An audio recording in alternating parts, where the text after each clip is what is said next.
Liana found herself caught in a complicated situation with a mysterious figure, his words echoing in her mind as his expression shifted unpredictably. At times, he seemed like a beast determined to seize what he desired, and other times, he appeared almost helpless. Despite the unsettling feelings, she couldn't shake the thought that she had unwittingly become entangled with the male lead of this strange story. Confused and disoriented, Liana realized she had somehow ended up inside the very novel she had once read. She had transmigrated into the body of an unknown extra, finding herself in an unfamiliar prison cell. She couldn't understand how or why this had happened. Most people who transmigrated into novels seemed to wake up in luxurious settings, but Liana found herself in a dark and cold prison. She felt frustrated by her terrible luck, knowing that her new life would revolve around an abusive, R-rated romance story. The story of the novel began with Francia, the female lead, who came to the prison in place of her father. Naturally curious and innocent, she stumbled upon an imprisoned man, locked deep in the basement. That man was Licdorowin von Hernum, the male lead. His family had inherited a powerful curse, and anyone who couldn't suppress it was imprisoned, as the curse turned them into violent beasts with supernatural strength. Francia, out of kindness, freed him, unaware of the consequences. As soon as Licdorowin was released, he transformed into a beast, and the story turned dark and explicit, starting a complicated love triangle. The villain, who was also a potential love interest, was obsessively attached to Francia.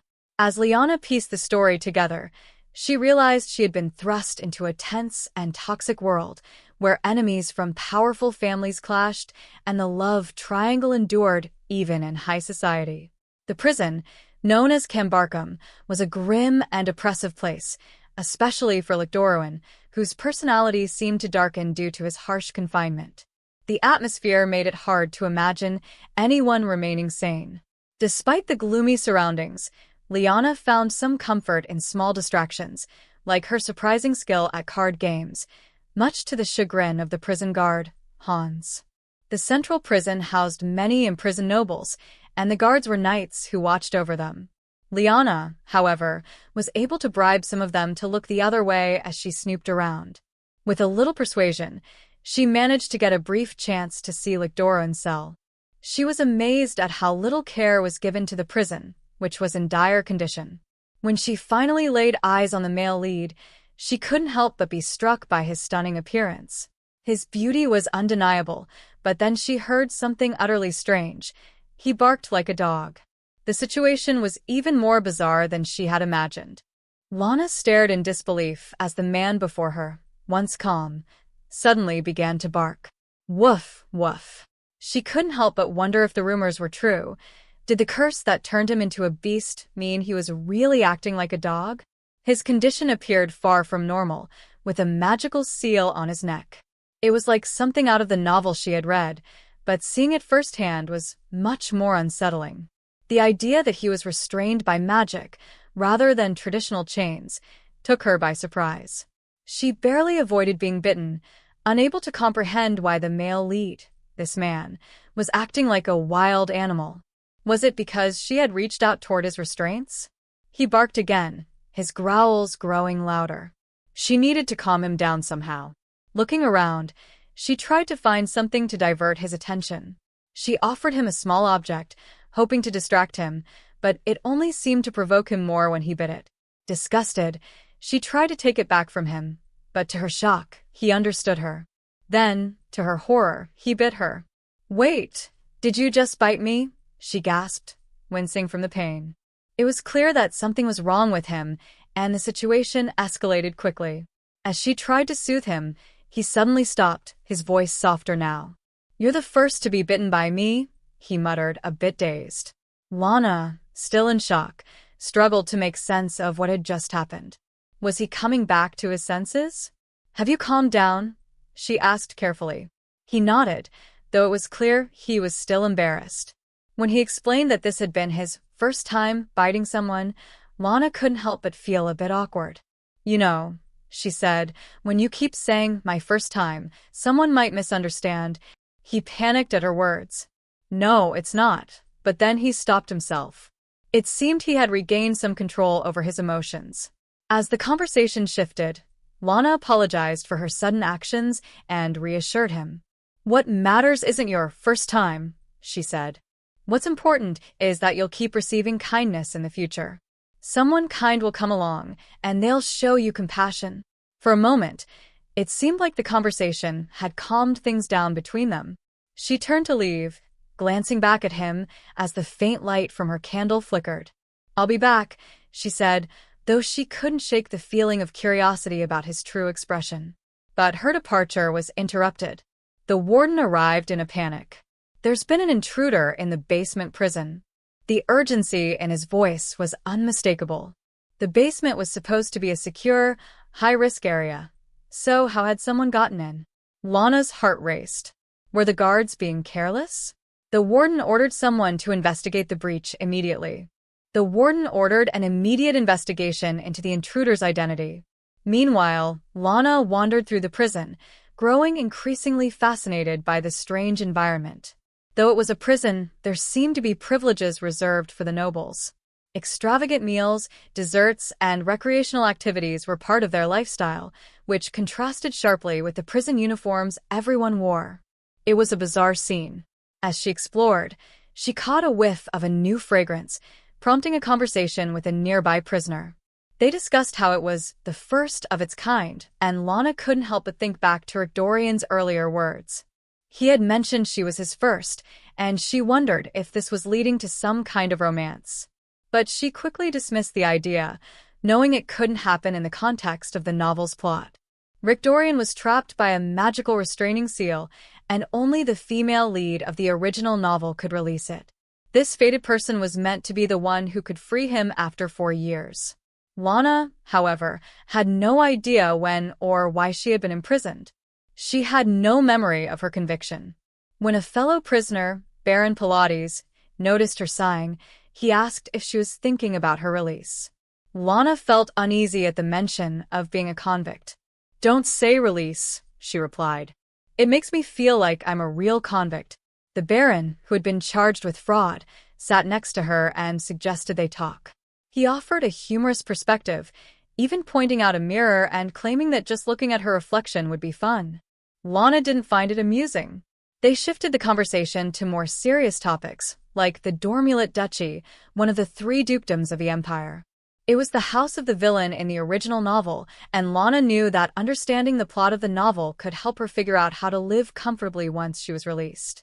She learned from the Baron that rumors about Dormulet's actions had been circulating, particularly regarding a tiara that had been purchased at an underground auction.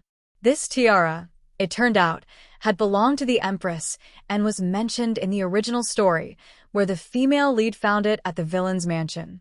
The imperial family had searched the Dormulet mansion for the missing tiara, but had found no trace of it. The rumors, however, didn't stop there. The Duke of Dormulet, Chaser Louv Dormulet, was infamous for his villainy in the novel. Further whispers spoke of his true treasure, a son and a daughter. Lana was intrigued, though she knew the villain's tragic past would be revealed soon in the original story. With the plot unfolding as it did in the novel, Lana was left wondering about her own story. She admitted to the Baron that she had enjoyed the adventure she mentioned earlier, but there had been one problem. There hadn't been a single window in her cell. She then asked him if he knew how she could meet the warden. However, before he could respond, a loud growl interrupted them.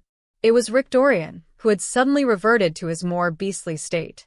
Lana, though used to his mood swings, couldn't help but feel a bit awkward. No matter how much bribery she offered, she knew she couldn't visit the underground prison every day. It had taken her 3 days to get back to see Rick Dorian, but as she stood in front of the cell, she could tell it wasn't simply a matter of switching a lever. The situation was much more complex than that.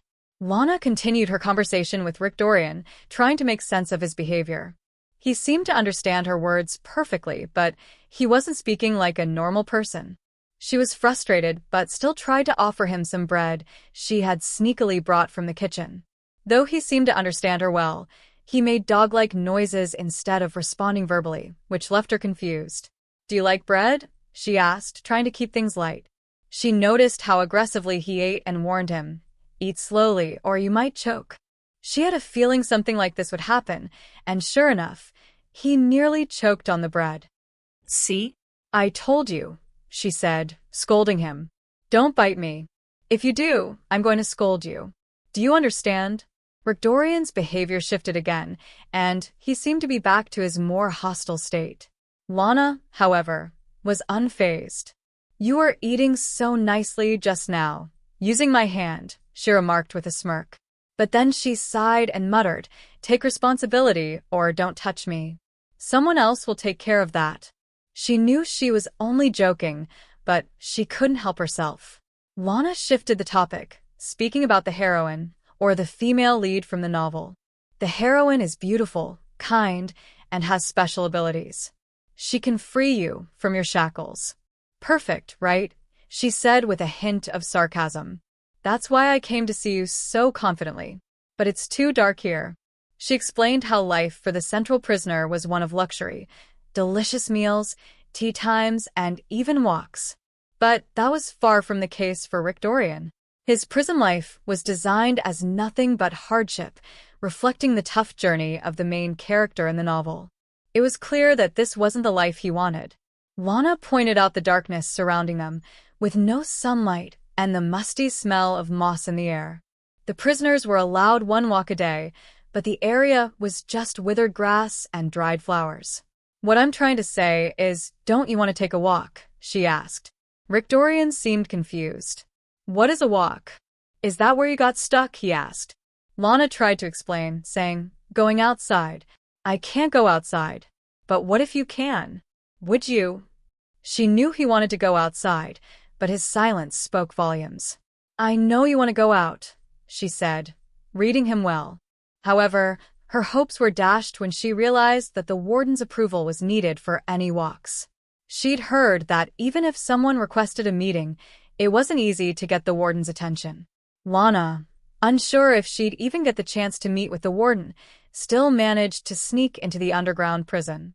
She had requested a meeting under the name Inanna and nervously hoped everything would go well. To her surprise, the response was swift. "Miss Ivana, please come in," the voice from behind the door said. It seemed easier than she had expected. As Ivana entered the room, she noticed that it seemed empty. The place was quiet, with no one in sight. She wondered if the staff had stepped out for a moment.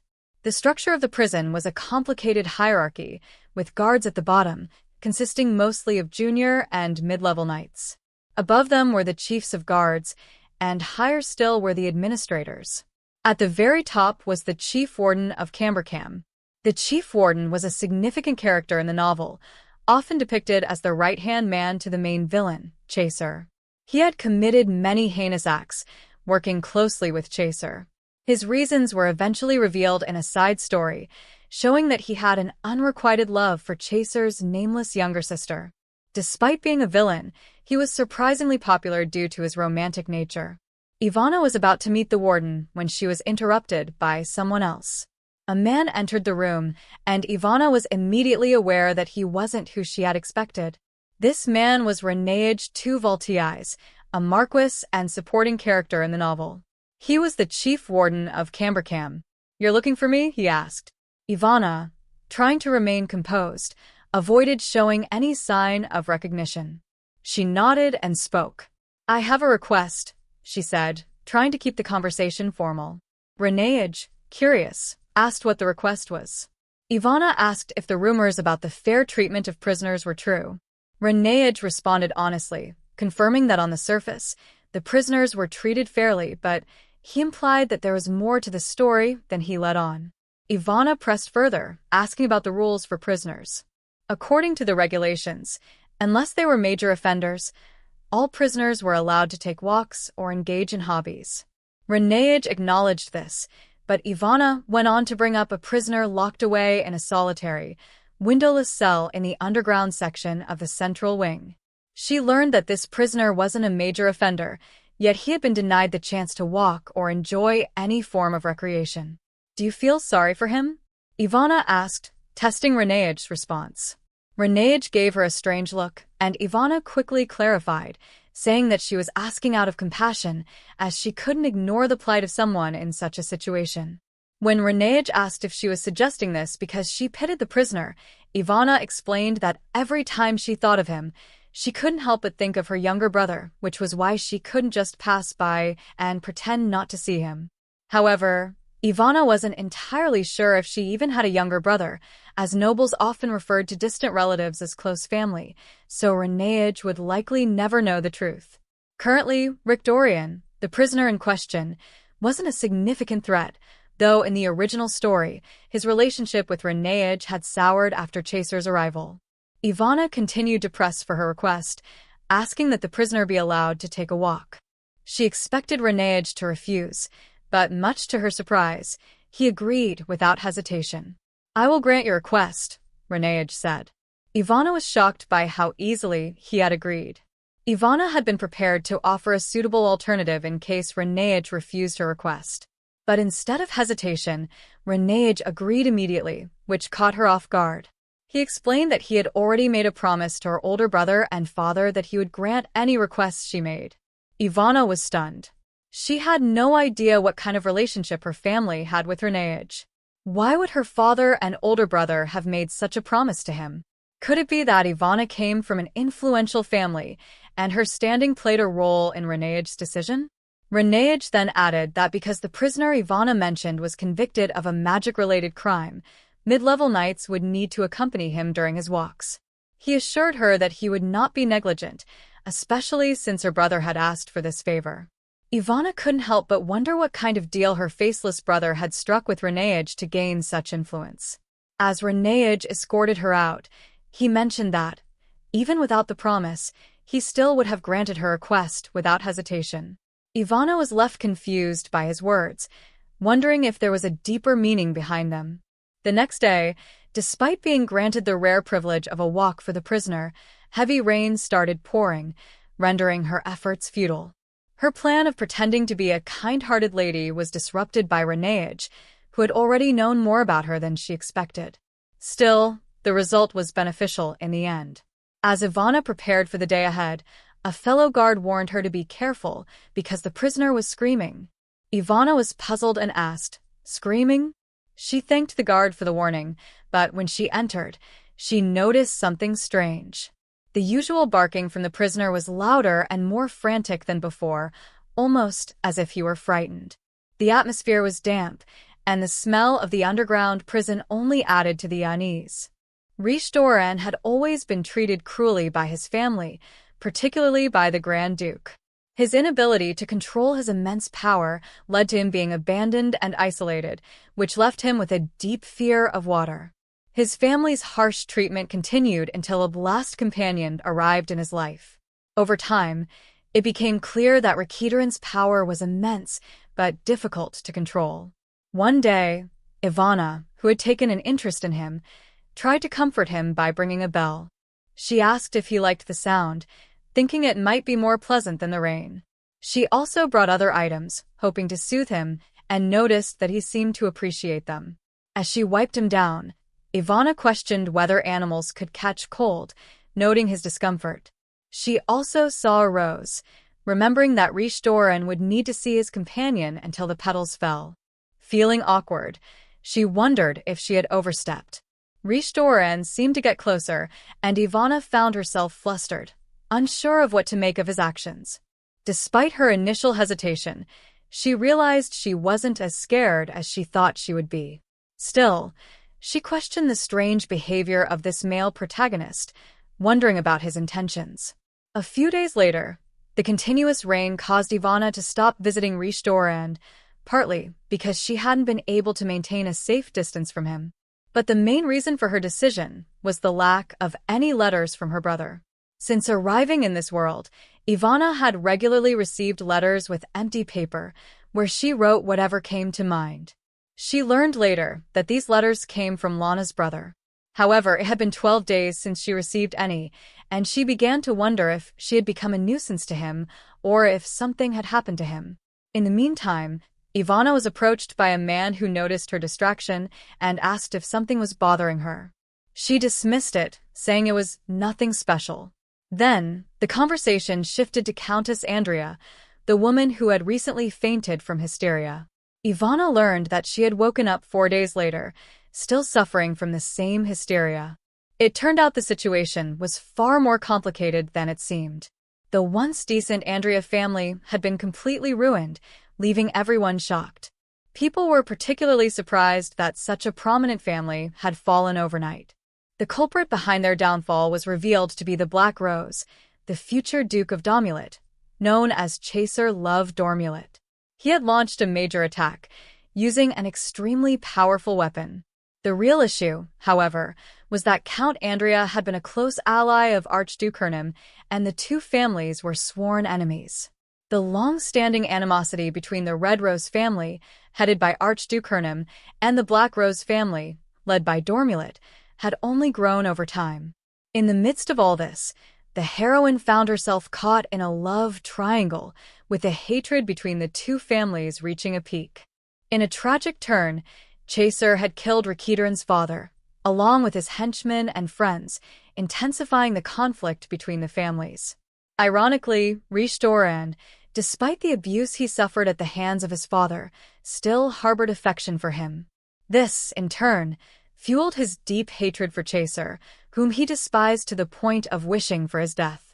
It seemed that the story was heading toward a disastrous conclusion for their relationships.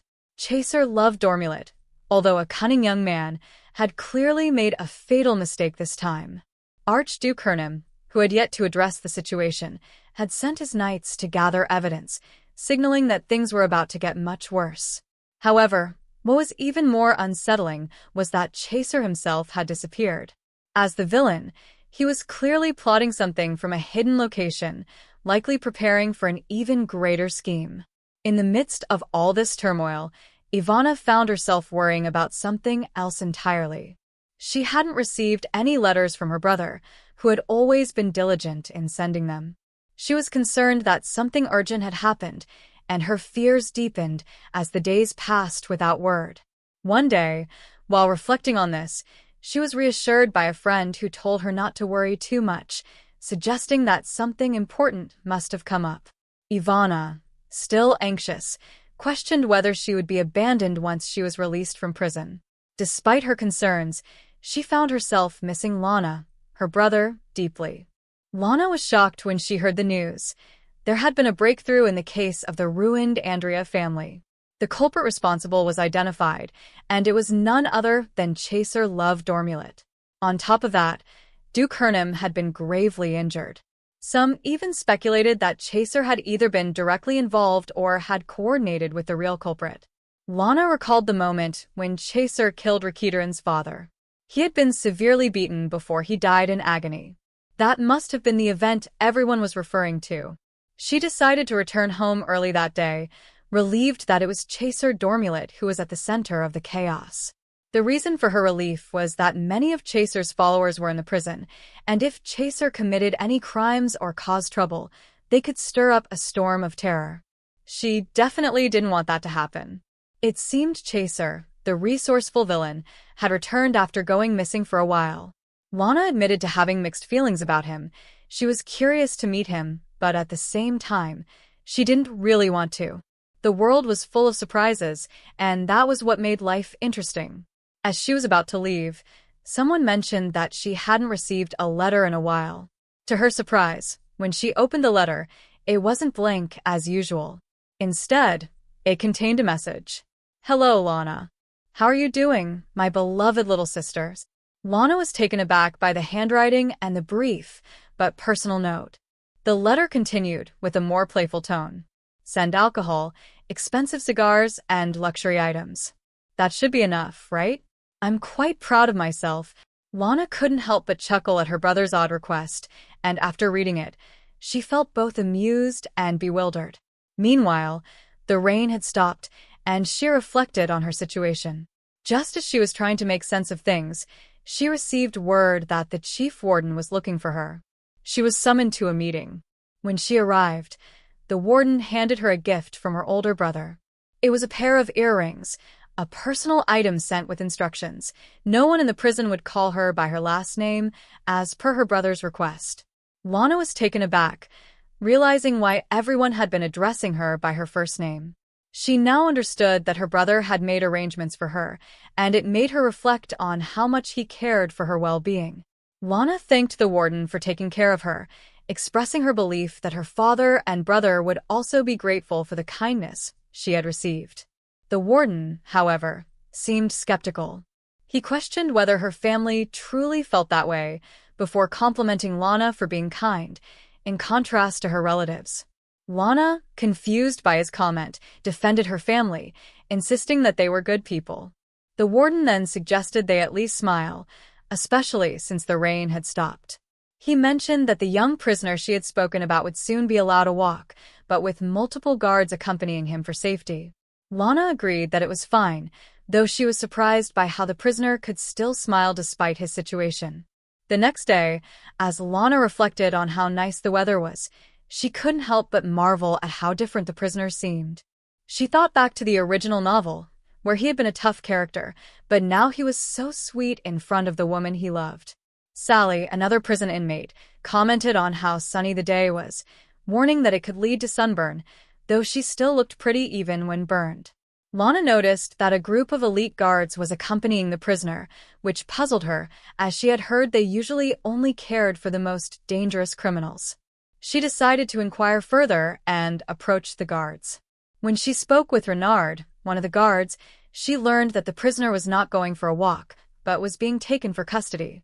Lana became worried, realizing that the prisoner might suffocate under such conditions.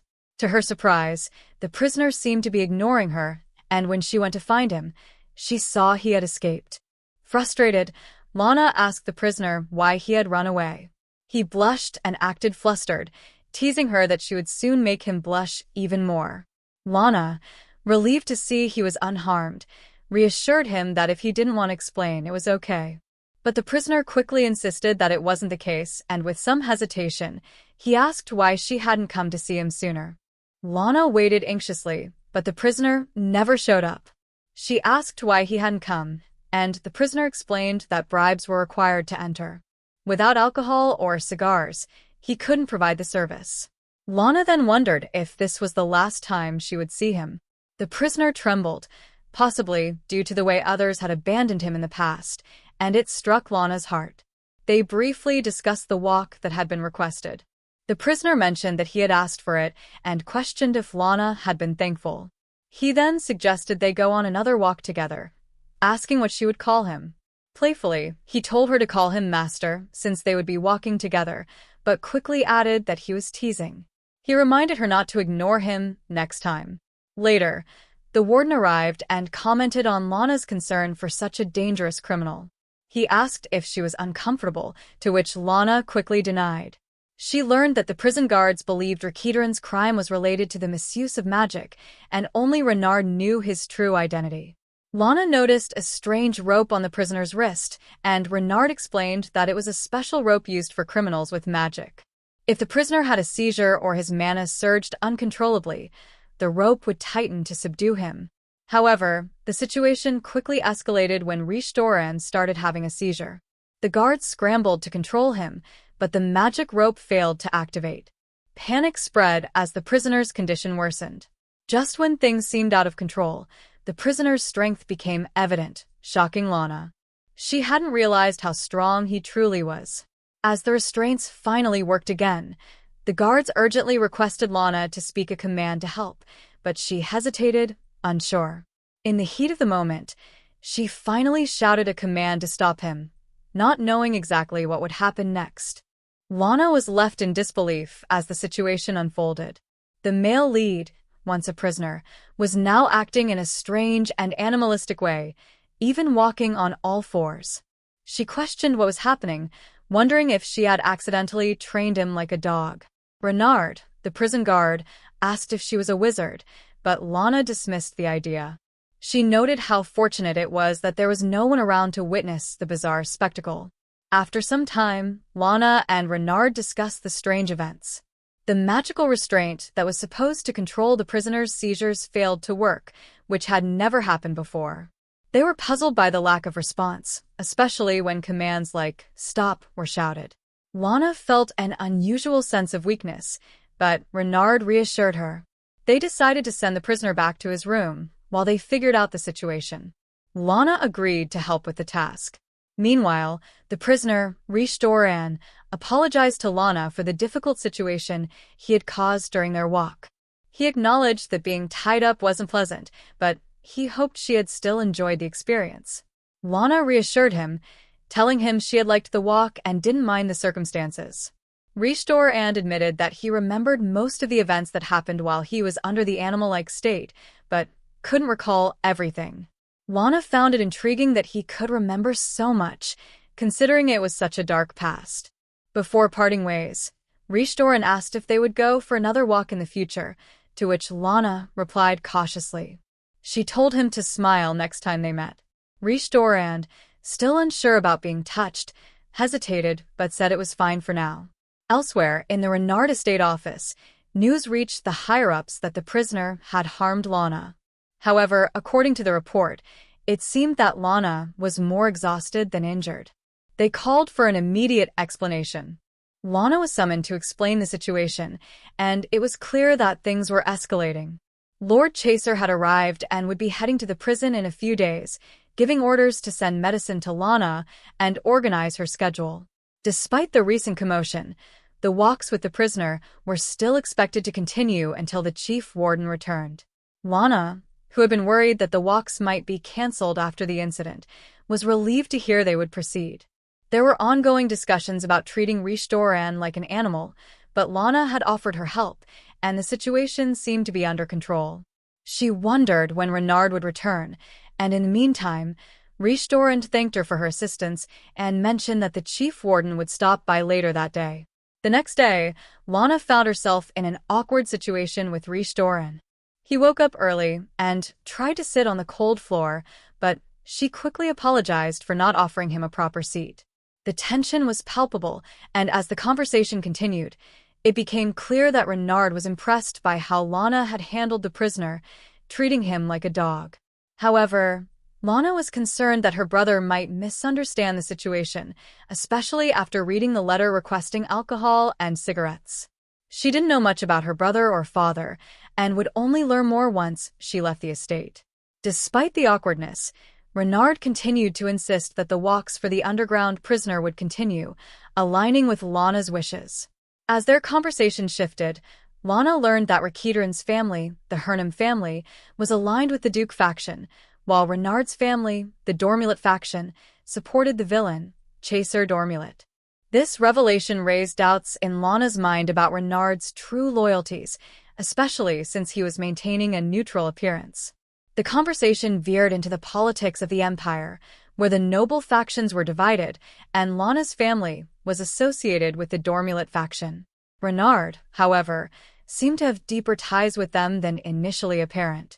In the midst of this, Lana was left with a question. What did it all mean for her and her relationship with the prisoner, Rish-Doran?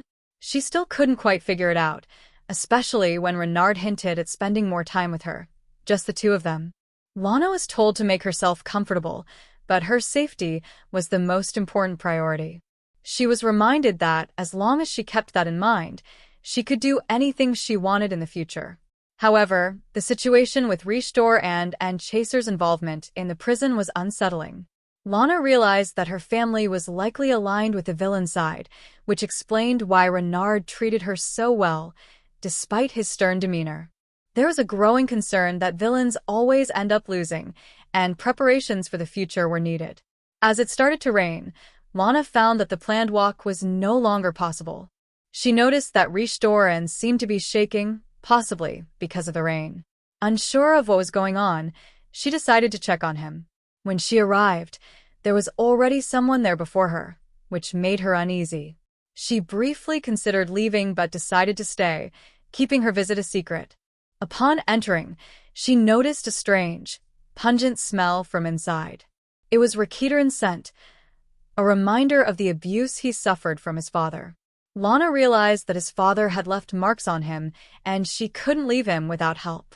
Despite not having any medicine on hand, she decided to send a letter to her brother, hoping for a response. A few days later, the medicine arrived, and Lana took it to Doran. She was still uncertain why she was helping him so much, but it felt like something she had to do.